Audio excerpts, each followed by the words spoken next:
Olá, boa noite. Começa mais uma edição do nosso painel regional, né? Você com a gente, sempre de segunda a sexta, na sequência do JB, a partir das 10 da noite, né? Conferindo entrevistas importantes e os debates sobre a nossa região metropolitana e os temas nacionais também. Aliás, acontece às 1h30 da tarde, no nosso painel regional Debates. Personalidades do Brasil e da região passam pelas nossas bancadas, debatem, discutem com você os temas importantes, os destaques aqui da nossa região metropolitana e os assuntos que estão em pauta no dia a dia, né? A discussão dos assuntos nacionais também. Nesta edição, a gente recebe aqui com prazer dois representantes do Fórum da Cidadania. Coordenador do Fórum, mais uma vez com a gente aqui, Célio Nori, foi vereador aqui na cidade, foi secretário municipal, sempre uma figura antenada com as questões da região e do país. Tudo bem, Célio? Prazer revê-lo. Boa noite. Tudo bem, Diego. É um prazer estar aqui mais uma vez. E conosco, Uriel Vilas Boas, não é? Que é nosso comentarista habitual aqui, está mais do que acostumado com as participações importantes do Uriel, e é também um componente já tradicional do Fórum da Cidadania. Tudo bem, Uriel? Tudo bem, Edgar. Bem, sério, já participamos do dia hoje, já convivemos hoje. É sempre uma satisfação e mais ainda nesse momento que nós estamos vivendo lá no Fórum da Cidadania. 3014-5281, você liga para cá, participa com a gente, envia o seu comentário, a sua pergunta, participa com a gente com a sua opinião a respeito dos temas, dos assuntos colocados aqui na pauta do painel regional desta noite. E a pauta, claro, é o Fórum da Cidadania e uma polêmica criada com a possibilidade do Fórum ser obrigado a deixar lá a estação da Cidadania, ali no cruzamento, né, da Avenida Ana Costa com a Francisco Glicério, né, Célio? Cruzamento ali onde fica o supermercado Extra, que é o dono ali do local, né, do imóvel, vamos dizer assim, né? E o Fórum está instalado lá já há bastante tempo, né? 8 anos. 8 anos, já se tornou uma tradição, uma referência, né, o Fórum da Cidadania receber ali as principais entidades, promover discussões importantes sobre a cidade, sobre a região, questões sociais que nos envolvem no dia a dia. E eu queria saber de você como é que está essa situação aí. Então, Edgar, nós fomos surpreendidos, né, com uma solicitação do Grupo Pão de Açúcar de retomada do imóvel. Embora essa solicitação foi verbal, né, e com o argumento de que o Grupo Pão de Açúcar, juntamente com a Prefeitura, teria um interesse na área para outro tipo de empreendimento. Aí ficamos sabendo que esse tipo de empreendimento refere-se à instalação da base comunitária da Polícia Militar, né, cuja localização atual, ali próximo da malha ferroviária, será demolida em função das obras do VLT.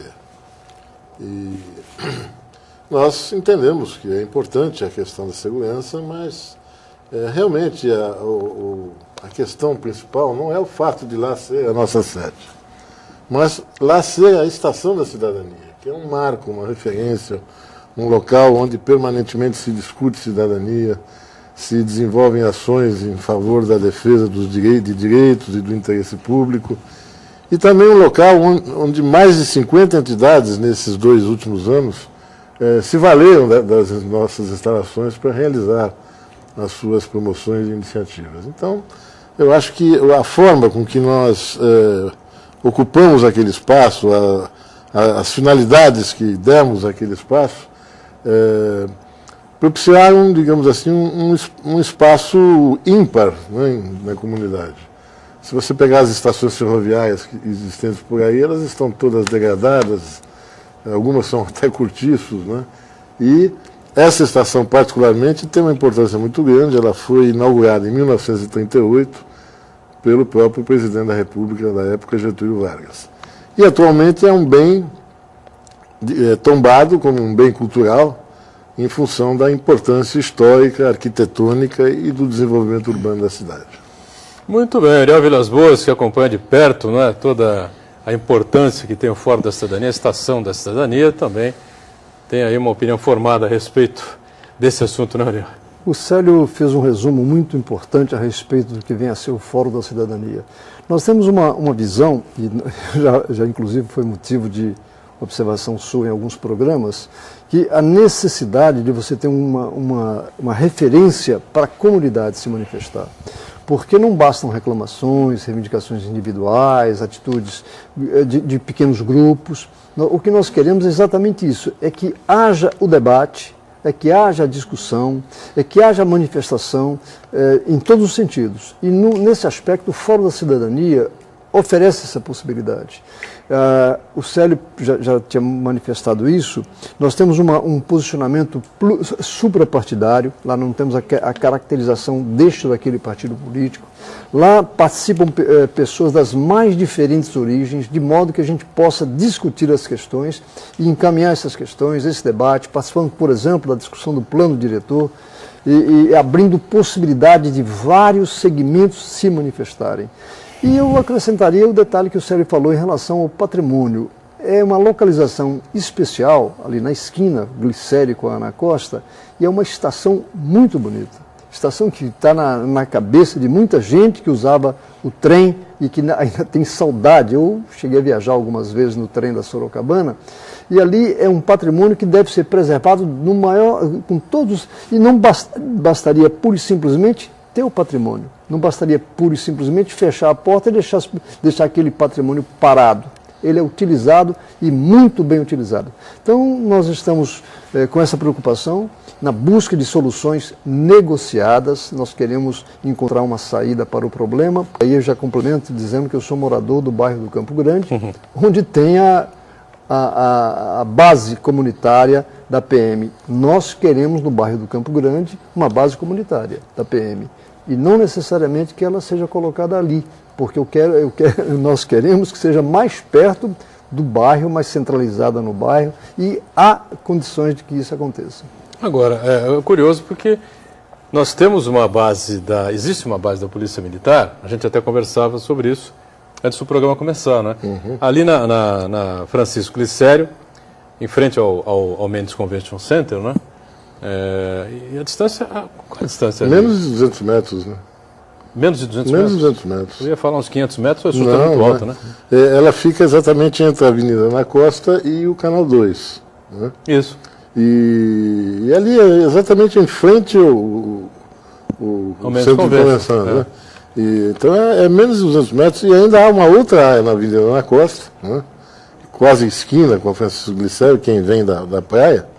Também é uma instalação que está ocupada pelo Corpo de Bombeiros, mas que há um espaço enorme que poderia ser perfeitamente utilizado, se fosse o caso. Né? Mas é que você não vai ter duas bases da Polícia Militar numa distância de 200 metros, claro. Você vai então desativar aquela em frente ao Mendes Convention, é isso que eu estou entendendo. Não é o caso, não. A polícia até é um fato curioso mesmo, porque alega-se que essa companhia atende da avenida para a praia. Né? Não. Então o supermercado ali... exato. Não seria abrangido por essa companhia. É um pouco estranho, mas essa é a argumentação que se dá. Né? Eu não sabia disso, não. Agora, como eu disse, ali no centro do Campo Grande mesmo, na rua Teixeira de Freitas, há uns tempos atrás a prefeitura construiu um centro esportivo. Ricardo Sampaio. Tinha o nome de Ricardo Sampaio. O nome de Ricardo Sampaio, né? E esse local é um local amplo, né? Deve ter quase uns 2.000 metros quadrados. E ele parece que vai abrigar a Sociedade de Melhoramentos, que também foi desalojada ali do ponto onde ela estava. Mas, no nosso entendimento, ali poderia comportar tanto a Sociedade de Melhoramentos quanto a própria base da Polícia Militar. Né? E como eu já disse, isso estaria, vamos dizer assim, estrategicamente melhor localizado e atendendo não só o Campo Grande, mas os bairros vizinhos, né? Maiapé, Vila Belmiro, enfim. A gente espera que o bom senso prevaleça. Né? Nós estivemos com o prefeito municipal na sexta-feira passada, e ele nos garantiu que está buscando uma solução para contemplar esse problema que está existindo. Né? Pois é, vocês teriam então, ou Extra ou o Grupo Pão de Açúcar, não, Ariel? Obrigatoriedade de apresentar ao Fórum da Cidadania um pedido formal, né? De retirada lá do local, retirada do imóvel com um prazo de 90 dias, né? Exato. Porque o contrato de comodato prevê exatamente isso. O ESTA teria que nos determinar, através de um documento, né, informando que teríamos esse prazo para devolver as instalações. Mas nesse aspecto, eu sou muito confiante, porque se o fórum até hoje trabalha no sentido de motivação, mobilização, discussão dos problemas e também apresentando sugestões, nesse aspecto, como o Célio colocou, a Prefeitura, a PM, todos teriam uma utilização adequada lá na Rua Teixeira de Freitas, como foi citada, mesmo porque atenderia também, além do Campo Grande, o bairro do Marapé e o bairro da Vila Belmiro. Então, nesse ponto, eu acredito muito numa solução que vá resolver o problema no interesse de todos nós, da comunidade, aliás, das comunidades, do ESTA, da Prefeitura, enfim, que nós tenhamos no bairro a garantia que a PM estará presente no sentido assim de preventivo, e isso é muito importante. Agora, é importante ressaltar, né, Célio, que a repercussão foi muito grande, né, com relação a sem dúvida. Essa situação aí. Sem dúvida. Quando levamos o assunto à imprensa, obtivemos uma receptividade muito grande, né? Editoriais, matérias de capa. Na Câmara Municipal também levamos o problema e recebemos a solidariedade de mais de 10 vereadores né, em relação à manutenção da Estação da Cidadania nesse local. Fizemos um ato público agora, neste sábado, um abraço à estação, que foi um grande sucesso, centenas de pessoas compareceram. O Facebook está bombando com relação a isso. Então, como eu disse, eu acho que temos que achar uma solução que contemple a permanência da base no bairro, mas sem que isso venha implicar, né, na extinção da Estação da Cidadania. Volto a insistir, quer dizer, a nossa a sede da nossa ONG poderia ser em qualquer lugar, né, mas o que importa é preservar a Estação da Cidadania, né, como esse local de referência, de convergência e de disseminação de iniciativas cidadãs. Eu acho que nós temos que encontrar alguma solução que seja definitiva, né? Quer dizer, aproveitando essa crise, né, que surgiu, uma vez superada essa situação, a Prefeitura, o Grupo Pão de Açúcar, a comunidade como um todo, encontrar uma solução mais ou menos aos modos do que a Pinacoteca Municipal, né? Que tombada lá. Tombada, que tem investimentos públicos da empresa privada, né, e que desenvolve um trabalho cultural de grande importância. Eu acho que seria por aí, transformar a estação também num local de preservação da memória ferroviária. Nós temos a perspectiva de colocar lá um vagão, restaurante da antiga Sorocabana, transformar esse vagão numa biblioteca, né? Colocar diversos equipamentos antigos, enfim, transformar aquele local também numa atração turística da cidade. Né? Muito bem, vamos para o primeiro intervalo, voltamos em instantes para continuar falando sobre a importância do Fórum da Cidadania, da Estação da Cidadania, né? E os temas correlatos, aí, os debates do momento aí que a sociedade vem fazendo e que o Fórum, evidentemente, também patrocina. Né? Voltamos já já. Muito bem, este é o segundo bloco aqui do nosso painel regional. Estou com o prazer recebendo o Célio Nori, aqui à minha esquerda, Célio, coordenador do Fórum da Cidadania, e o nosso Uriel Vilas Boas, figura atuante e participativa também nas discussões, nos debates aqui, dos assuntos regionais, dos temas nacionais também.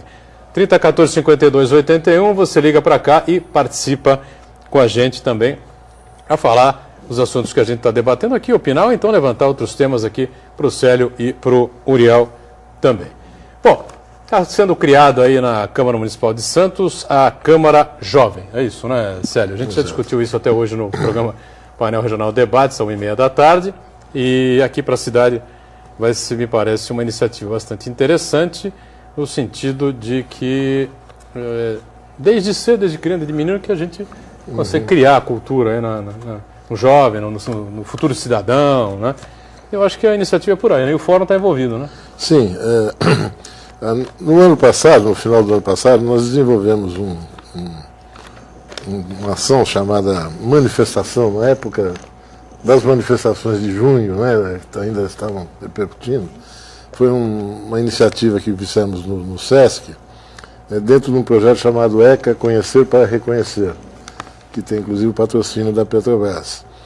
E neste projeto nós fizemos uma simulação de uma sessão da Câmara, que estava aí discutindo o uso do celular na sala de aula. Então, alguns atores eram os vereadores, e escolhemos alguns adolescentes também para compor a Câmara, né? E convidamos o presidente da Câmara, o Sadal, para estar lá presente, e ele não só esteve presente, como presidiu esta sessão simulada, né? E foi muito interessante que o que foi aprovado pelos jovens é que pode-se sim usar o celular na escola, mas somente para atividades educativas, pedagógicas, né? Bom, pode usar na sala de aula. Inclusive na sala de aula, se for para fins, né, de pesquisa ou qualquer coisa assim. Bom, quando terminou a sessão, aí a gente conversou com o Sadal, puxa, a gente podia criar aqui. Ele falou, olha, tem 3 projetos na Câmara, um do vereador Sandoval, um do Igor e um do seu colega jornalista, o Douglas Gonçalves. Douglas, né? E vamos tentar juntar tudo isso e tal. Então, a partir daí, se compôs uma comissão com representantes da Câmara, dos vereadores, do Fórum da Cidadania, da Secretaria de Educação, da Diretoria de Ensino, da Justiça Eleitoral, da OAB, do SESC e do Movimento Voto Consciente, que avaliaram, ou melhor, apreciaram esses 3 projetos e, enfim, conseguimos chegar a um consenso sobre o que seria o projeto mais adequado, né? E ele foi aprovado na Câmara por unanimidade dos vereadores, foi publicado no Diário Oficial agora no sábado, e os primeiros vereadores serão eleitos nas suas escolas agora no mês de agosto e tomarão posse no mês de setembro, né? E a Câmara vai funcionar com uma sessão mensal. Quantas escolas participam? Nós vamos abrir a participação a todas as escolas. Públicas, privadas? Públicas, privadas. Vão ser, quer dizer, cada escola vai eleger o seu representante e depois tem um segundo momento para se definir os 21 que vão ocupar a vereança propriamente dita, né? Qual é a faixa etária? A faixa vai de 13 a 17 anos. 13 a 17. 13 a 17. Né? Então, é justamente, como você disse, para estimular a iniciação política, né, num bom sentido da palavra, desde a adolescência, a juventude, isso. E essa Câmara vai funcionar como uma Câmara mesmo, quer dizer, os vereadores vão fazer indicações, vão fazer requerimentos, vão sugerir projetos de lei, e vai haver uma certa sintonia com o próprio trabalho da Câmara Municipal. É isso. O produto dos trabalhos da Câmara Jovem será levado também para a Câmara Legislativa e possivelmente algumas coisas poderão ser aproveitadas, né? Acho que no momento que você percebe cada vez mais o distanciamento do jovem da política, do debate, enfim, que você prega tanto, né, Uriel? Acho que a iniciativa é louvável, interessante, né? Só fazendo a ressalva aqui, como eu fiz aqui com vocês dois durante o break. No programa Painel Regional Debates, né, de segunda-feira, o ex-vereador, ex-presidente da Câmara, Mantovani Callejon, questionou vigorosamente isso, dizendo que já existe uma lei municipal, né, que criou a Câmara Jovem. Foi discutida entre ele, Mantovani, o ex-vereador Mimi, que era médico, né, na cidade, né? Médico. Lembram bem? E também o também já falecido ex-vereador e ex-professor Fernando Oliva, né? E o Mantovani, então, no governo Paulo Barbosa, assumiu essa responsabilidade e criou o projeto de lei. E o prefeito Paulo Barbosa, então, teria sancionado. Foi isso que o Mantovani Callejon disse aqui. A lei perdeu-se, então, sumiu essa legislação do Mantovani. É um detalhe interessante que o Mantovani levanta, E, na verdade, tem que buscar nos arquivos da Câmara se realmente o que aconteceu com esse projeto. Mas eu gostaria de mencionar um detalhe interessante. Na eleição passada, na eleição para vereadores e prefeito, um colégio aqui do Gonzaga pegou crianças na idade aí de 9, 10 anos de idade e fez uma eleição internamente, e elegendo um prefeito e o vice, né, na escola. Isso, para mim, motivou, inclusive, reportagem na TV Tribuna, porque, como você mencionou, há uma tendência da gente deixar de lado a discussão na questão política. E uma caracterização como se todo político fosse mal intencionado, todo político não representasse a comunidade, e que, na realidade, a comunidade é que tem que assumir que quem lá está foi eleito por ela.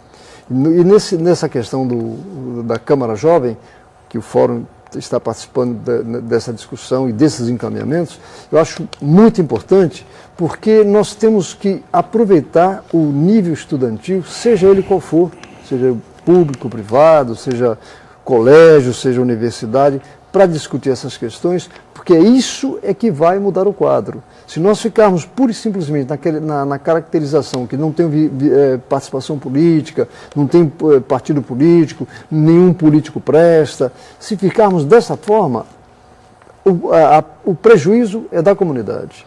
E eu salientaria duas experiências também exitosas que ocorreram em 2012, no período eleitoral. O então juiz eleitoral, doutor Guilherme, propôs à diretoria de ensino de Santos a realização de um projeto chamado Jovem Eleitor, em que as escolas também elegeram o seu representante, né, e fizeram uma movimentação muito grande interna, e depois houve um encontro, eram 15 escolas, se não me engano, né, e elas puderam fazer o intercâmbio de todo o trabalho que foi desenvolvido. E também uma outra experiência interessante, que o Fórum da Cidadania participou, junto com o Voto Consciente, a OAB e a Diocese de Santos, que foi realizar palestras nas escolas com o tema "Voto não tem preço, tem consequência". Esse foi um slogan bastante interessante. Né? E que assim, despertou muito interesse, né, quando nós fomos fazer essas palestras. A gente chegava, aquela balbúrdia, né? A gente falou, nossa, acho que não vai dar para fazer nada aqui. Mas ao iniciarmos a palestra, o diálogo, né, o pessoal se interessava, fazia perguntas, e isso a gente pensa em repetir também agora neste segundo semestre, nesse período eleitoral também, como também o Iel salientou, sem qualquer conotação partidária, mas procurando valorizar, né, o voto como um instrumento maior da própria cidadania. E como as escolas têm que se inscrever para isso? Ou como é que a Câmara Municipal, a Câmara vai mandar vai fazer um convite oficial às escolas, né, e as escolas têm um prazo para responder dizendo se aceitam participar ou não. Nós vamos ter 2 reuniões agora, na semana que vem, no dia 9, com as escolas estaduais, os diretores das escolas estaduais. E no dia 10, com os diretores das escolas municipais. Essa comissão e mais os representantes da Câmara, onde então vai ser explicado né, o projeto, como é que ele deve funcionar, como é que as escolas se envolvem. Então a gente assim, está bastante otimista, né, de que haverá uma participação bastante efetiva por parte das escolas. E o mandato, você já sabe de quanto tempo? Não? Um ano. Um ano Sem possibilidade de reeleição. E que eu acho importante, uma eterna discussão. Que eu acho importante que se avalie, é que nós temos que entender que nós estaremos lidando com a comunidade jovem, estaremos lidando com seus pais, que fazem parte da comunidade escolar, e o professorado, que exerce uma liderança e tem conhecimento cultural. Então você tem todo um potencial de motivar as pessoas a discutirem, e eu tenho certeza que isso vai inclusive despertar interesse em relação a problemas do seu bairro, problemas da sua comunidade. Isso é um passo que deve ser, claro, nós não podemos ser otimistas em excesso, mas ter a sensibilidade de aproveitar esse fato no sentido de motivar as pessoas a participarem das discussões dos problemas da cidade onde mora, do bairro onde mora, da rua onde mora, da sua escola, né, da saúde, ou seja, discutir orçamento municipal. Isso, para mim, é muito positivo, foi muito positiva a aprovação desse projeto. E só lembrando o seguinte, ainda este ano será feita essa eleição, né? Sim. A ideia é essa, né? Então, o calendário prevê que agora em junho as escolas receberão o convite, deverão responder até o final de julho, e as escolas que vão participar em agosto farão a eleição interna, né? Quem está no terceiro ano, então, não vai poder participar, né? No terceiro ano colegial, no segundo grau? Seria segundo, né? Seria das oitavas, nonas séries, primeiro e segundo. Primeiro e segundo, terceiro anista não participa. Não, porque isso vai sair, vai né? Sair, não tem jeito. Exato. Então, eles vão ser eleitos por um ano e esse ano, então, eles assumem o mandato no mês de setembro. E esse primeiro mandato vai ser um pouco mais longo, que vai de setembro até dezembro de 2015. Perfeito. Acho que realmente é uma iniciativa interessante, né? Deixando de lado essa discussão aí do projeto da lei existir anteriormente, né? Não se sabe onde é que foi parar essa lei criada pelo Mantovani, sancionada pelo Paulo Barbosa, pai, né? Que teria sancionado então o projeto do Mantovani lá atrás, na década de 80, né? E, curiosamente, volta agora com o Paulo Barbosa. Paulo Barbosa, filho, Paulo Alexandre, na prefeitura. Do ponto de vista legislativo, é um decreto legislativo. Né? É decreto? Decreto, que foi aprovado pela própria Câmara. Então, tem essa distinção, vamos dizer assim. Legal, legal. O importante é que o projeto aconteça, as escolas participem e a meninada aí, de uma maneira ou de outra, dê aí seu primeiro passo, a sua iniciação aí nos debates políticos, isso é muito importante. A gente vai para um rápido intervalo mais uma vez, voltamos já já. Esse é o terceiro e último bloco do nosso painel regional, com Célio Nória aqui conosco, o coordenador do Fórum da Cidadania, e também o nosso Uriel Vilas Boas, figura também atuante no Fórum, né, e comentarista habitual nosso aqui do painel regional. O telefone segue aberto aí para você participar e a gente continua discutindo aí a atuação importante do Fórum, a questão especialmente que o Fórum propõe sempre, né, questão de participação cada vez maior das pessoas, da sociedade, nas discussões mais importante que a gente tem aí no nosso dia a dia, não é, Sérgio? De fato, o aprimoramento da democracia, e aí você pode enveredar por vários caminhos, né? Quer dizer, uma melhor representatividade, o combate à corrupção, enfim, o aprimoramento da própria atividade política passa necessariamente por um grau de envolvimento maior da população. Quer dizer, não basta a população somente votar. Né? Se você perguntar assim para o povo em geral, em quem ele votou no deputado há 4 anos atrás, o contingente de pessoas que não lembram, né, é enorme. Né? Então, é preciso criar canais para que realmente a população participe, exija a transparência do agente público, promova o controle social democrático. E isso é um trabalho que está se processando de uma forma que é interessante, mas ainda insuficiente. Né? E você nota que, por exemplo, a cidade de Santos tem 28 conselhos municipais. Né? Possui 60 e tantas entidades de bairro. Né? Vários movimentos sociais, sindicatos, quase uma centena, enfim, não faltam canais de participação. No entanto, o que a gente observa é que esses canais não dialogam entre si. Né?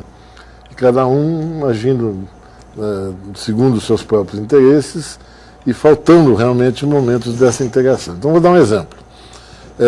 Quando um vereador, por exemplo, apresenta um projeto na Câmara sobre saúde, o que seria desejável? Que o Conselho Municipal de Saúde se manifestasse. Não que ele fosse vetar o projeto ou aprovar o projeto, mas que ele fizesse uma abordagem sobre o projeto. Foi interessante nesse sentido, mas no outro sentido.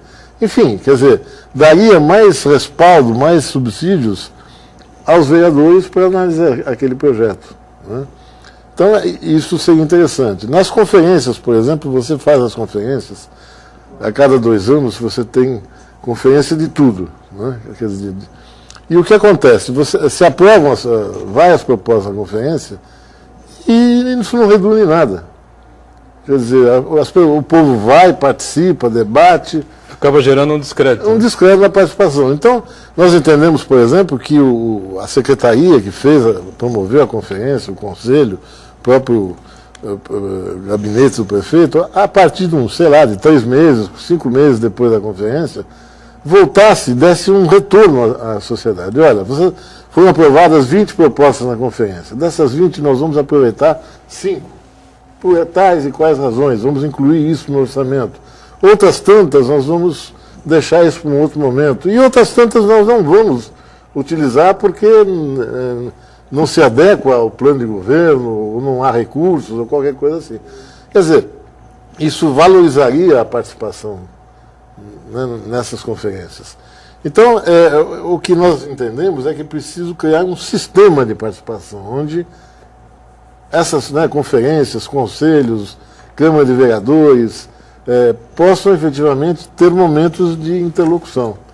E a gente está lançando essa discussão na cidade, já fizemos uma primeira reunião, a segunda deverá ser no dia 10 agora de junho, também lá na Estação da Cidadania, e a gente espera fazer essa ideia, né, da participação integrada, dessa participação em que haja conexão, né, que isso possa começar a vingar. Vai diretamente ao que você sempre defende, não é, Uriel? Inclusive estamos jogando contra o tempo, correndo contra o tempo, porque está em elaboração o orçamento federal e nós, aposentados e trabalhadores da ativa, estamos nos reunindo, criamos aqui um movimento de aposentados e pensionistas do litoral e nós já tentamos pela segunda vez, o ano passado agora novamente, usar os 3 deputados federais para que apresentassem emendas relativa ao reajuste dos aposentados. A resposta não foi muito positiva. Nós sentimos, então nós estamos levando essa questão para o âmbito nacional, pelas centrais sindicais. Estou citando isso como exemplo. A necessidade da comunidade utilizar os parlamentares municipais, estaduais e federais como exemplo para as leis, a tramitação das leis, os projetos, como o Célio colocou, que eles sejam debatidos com a comunidade, que possam opinar através dos conselhos, através das comissões, enfim, que a coisa funcione em termos comunitários. É o que nós queremos e essa visão do Fórum da Cidadania também. E nós estamos entrando em processo eleitoral de novo, né? Agora não, estamos entrando no processo de Copa do Mundo, né? O verde e amarelo começa a aparecer para todo lado, né? Daqui a pouco a pauta vai ser só essa, jogo em cima de jogo, 3 jogos por dia, enfim, uma coisa bastante para quem gosta de futebol como nós, né, Uriel? O Célio eu não sei, né? Gosto, né? Célio é São Paulino, aqui estamos democraticamente São Paulino, palmeirense e um santista aqui no meio, né? E os 3 estão ali mais ou menos, o São Paulo está um pouquinho melhor, né? Um pouquinho na frente, também não é muito, né? O Santos se recuperou, o Palmeiras deu uma queda de novo aí e tal, né? Mas para fechar, Célio, o processo eleitoral que vai acontecer a partir de agosto, né? E acho que aqueles velhos temas continuam, educação, saúde, segurança, não é isso? Exato. É inevitável isso, mas é preciso que haja um comprometimento, né, da plataforma eleitoral com o candidato. Né? E é preciso que a população acompanhe, que a população realmente participe desse processo para esse candidato, uma vez eleito, né, tenha a responsabilidade de fazer aquilo que prometeu na campanha eleitoral. Então, acho que o aprimoramento da democracia passa exatamente por esta forma do eleitor participar, né, do mandato de quem foi eleito, mesmo que esse eleito não tenha sido aquele que ele votou. Né, porque a partir de então, uma vez eleito, ele é representante de toda a comunidade. Célio Honório, prazer receber você aqui mais uma vez. Espero que essa situação aí do local de trabalho aí do Fórum da Cidadania se resolva rapidamente. Viu? Obrigado. Eu é que agradeço a oportunidade de mais uma vez estar aqui com você e com os seus telespectadores. Obrigado, Célio. Uriel, valeu, obrigado. Até uma próxima. E como palmeirense, saio satisfeito na expectativa de que realmente o Fórum da Cidadania vai permanecer lá onde estamos. O painel regional fica por aqui, volta amanhã na sequência do JB, mas 1h30 da tarde tem o painel Debates. Até amanhã.